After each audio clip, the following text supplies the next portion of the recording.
What's good with the YouTube? You already know Big Flacco with the convict's perspective, and I'm smashing, dashing, sliding on through with a little bit of energy. Please hit the like, subscribe, comment, do all those things to help support this channel, and hit that bell notification for future fire content. And here we go. This is an update. The Goshen Massacre, as you guys already know, man, 6 people were killed at a home in Goshen in January. They have finally gone to a preliminary hearing, right, which revealed more chilling details were revealed about that mass shooting that people do not know about. First and foremost, the forensic pathologist, right, Thomas Bennett, was able to get on the stand and say that 5 of the 6 victims were killed with gunshot wounds to the head. Now, another detective, Emmanuel Garcia with the Tulare County Sheriff's Office, says he believes a gang robbery led to the nightmare on January 16th. Garcia said the Tulare County Sheriff's Office confiscated huilas, right, kites, messages written by jailed inmate Noah Beard, who's also one of the ones that's being charged, right? In those messages, Garcia stated that Beard said the killings would strengthen the gang he and Angel Uriarte are part of, as a home where the victims died was known to be gang rivals. So basically, they're trying to sit there and say that Noah's been writing kites, trying to communicate with the homeboy, saying that the killings that did occur would only strengthen their reputation because they did this at rival gang members' house, right? That basically people are going to think twice before trying to establish any type of fucking, territory or whatnot in Goshen. Now, while he was telling the homeboys that this murder would actually strengthen the gang's position out there in the streets, right?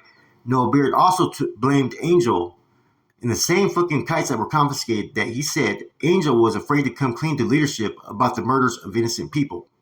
So basically, Noah was saying that he was not involved in any of these murders. So by him saying he's afraid, he's now pointing fingers by Angel, saying that he's responsible for killing the family. And Noah hasn't done none of this as far as with law enforcement, but he's done this on kites that were somehow confiscated, right? So apparently he was writing some type of reports or messages to somebody, and either they were going to the chain of command at that facility, or he maybe put them in position to where they got found. Now, it's been known in the past for people to fucking put out information on kites, right? And let them be found on purpose so fucking law enforcement could know what's really going on. Basically trying to dry snitch, right? I'm not saying that's the situation, but somehow these kites were found either on an inmate, either on fucking they were being fished, who knows? But these were actually used in preliminary as evidence. Now, they had another detective that got on the stand, Detective Don Desavedo, right? And was basically showing law enforcement how they use cell phones to track murder suspects. He said in regard to the Milos hit is a more accurate location data for Noah's phone and places him near the homicide scene at the time of the homicide. This is at 3:33 a.m., pointing at the courtroom screen. Now, both Angel and Noah will be back in court on January 17th for an arraignment on the information and a preliminary hearing setting. Now, one of the detectives also described in an interview with Angel's childhood friend and fellow gang member. He says the man not only identified Noah and Angel in the surveillance video as the armed men seen entering the Perez family home, but that the men also knocked on his door the morning of the shooting. Now, he allowed them into his residence, and it was then that Angel informed him that we shot the people at the trailer. Okay. The detective said he also spoke to Angel's mother after the surveillance video was released. He says he brought with him a screenshot of the men shown in the video. Prosecutors then asked, did you show the mother of Angel, right? He said, yes, I did. What was her response? Her response was, that's my son, as she cried. This came from Detective Melendez's testimony, okay? One of the detectives also went into basically the rundown of what you can see in the videos with Alyssa and her baby. As she set down the baby on the other side of the fence, and she jumped a chain link fence. And then when she went back to retrieve her baby from the other side of the fence, at about this point is where you can see the suspects exit the house and retrieve the rifle out of the pants there and engage. As this was said, as far as in the preliminary hearing, you can see a sigh and cries that was coming from the family, they say. Now, this is interesting, right? And they may have went to several locations that morning, but I do know that one of the locations they went to that morning was also the regiment commander, who is also related to Angel. And you guys already know, I've already discussed who he is, and I think he's just as much accountable for it, right? Now, it's interesting that the kites that were found, Noah's saying that Angel doesn't want to come clean about what really happened, that it was him on his own that decided to kill all these other innocent bystanders. from my understanding, they had Angel pegged for killing at least 4 of them, and they had Noah pegged for killing at least 2, and that being the baby as well. Right now, that's all going to come to the limelight further in the trial. Now, I do know a couple things that happened, right, that nobody's put out there. One of the suspects had threw up at the scene, and they were able to link the DNA. 2, one of them has also tried to commit suicide in the county jail. They haven't said who it was, right? But I believed, if I was told right, I believed it may have been Noah. I could be wrong, but they had them separate, and that these guys were still communicating with active leadership in that county jail.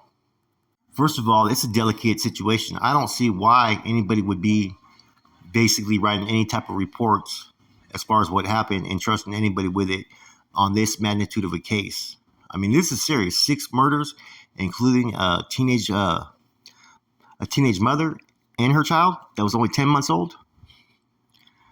Now, with Noah placing blame on Angel, there has to be an ulterior motive behind that. Maybe he wants to either clear his name as far as with the homies, or maybe he's hoping that he doesn't have to face, the death penalty, potential charges, or, life in prison. See, it gets real once those cuffs get put on you. Beforehand, motherfuckers sometimes will act a fool and they'll do some fucking lavish, fucking straight gangster shit out there in the streets. But as soon as those cuffs get put on, and as soon as they're facing life, is when you start to see a true person's character. Now, the detectives are saying that basically his phone was in the vicinity of where those murders happened at the time of the murders. So that's going to be a hard one for Noah to try to weasel his way out of. And see, that's exactly what you're seeing here. Lack of accountability. This whole situation's been fucked since the start, man. I've never heard of a case like this except for the situation that happened with Belone and all them, down south when they had those murders that happened out there where those babies were killed. This is not the way of, the code of the streets, killing a baby or a mother or a teenager. All these murders were basically senseless. The main target, as we know, had just took off on his motorcycle just hours before this happened.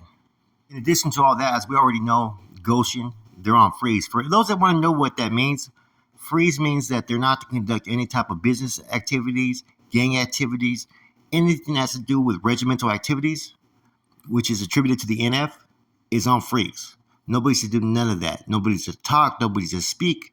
You're to mind your own business. Go get that 9 to 5 and do what you do on a daily basis. So they also had, like I said, the childhood friend, right? Which, like I said, it's kind of hard to pinpoint who exactly that is, because I do know that morning they went to, go wash up, get a change of clothing, and get some basically some shelter temporarily while this all happened. Now, people ask, why didn't they leave right away after all this happened? Because basically, man, there was a lot of influences that came from those that were out there. One felt accountable, and these guys felt like that maybe they could get the assistance that they needed because they were working with the one that was running this region on behalf of the NF. See, that's the only way that the NF got tied into this. The NF was not involved as far as fucking ordering or anything. There was an individual that was influencing these subjects the night before when they were drinking. So these guys got pumped up to go do what they did, and then after they did it, it's a whole different story and a whole different energy that was coming from the individual that runs that area. As I previously said, Angel, right, who had just did some times for shooting at this family, right? He's related to the individual that was running basically this city for the NF, okay? The one that had status, the one that had ranking, which a lot of individuals did not like because of the way this dude was, creating a lot of issues. He was deeming individuals, as well as there is suspicion, right, that this individual that was running this region was doing dealings with these Southsiders out there and was not reporting his, the business he was doing. Therefore, he was misappropriating funds, not reporting it. So there was a lot of things that he was worried about. When they got raided a week before, that put red flags about what activities were going out. All this individual needed was one of these dudes to flip, that he was supplying them with work. That gets back to the big homies. He's fucked. So there's a lot more to this case than people fucking realize. And like I said in the previous video, there was no green light given, but it was suggested that these dudes had to be dealt with. right? And sometimes just suggesting, people sometimes take that and they run with it, and that's why I know from what my understanding is, Angel and his old lady are really upset with, the individual that was running that region because when all this happened, that energy changed. And I think these dudes were trying to basically get the assistance, right? But I think they were being promised basically assistance, but it was never going to come, because otherwise they would have been given some money, get the hell out of here. But with the crimes they committed, like I said, the person running that area, technically, he should have had them dealt with off top. Wouldn't even had to really run an investigation on that. Just fucking have them dealt with. Whoever was responsible and accountable, they need to be dealt with, especially if they ran rogue. You know what I mean? But the problem is they didn't run rogue. Secretly, they had an individual that was supporting it. And then when it happened, he acted like he fucking didn't suggest for it to happen. You see what I'm saying? Anyways, this case is going to go back to prelim in January, and more details should be coming out, so it should get interesting. They just touched on a little bit of where this case is going. There's a whole lot more stuff that's going to be exposed when they go back to trial around the 16th and 17th.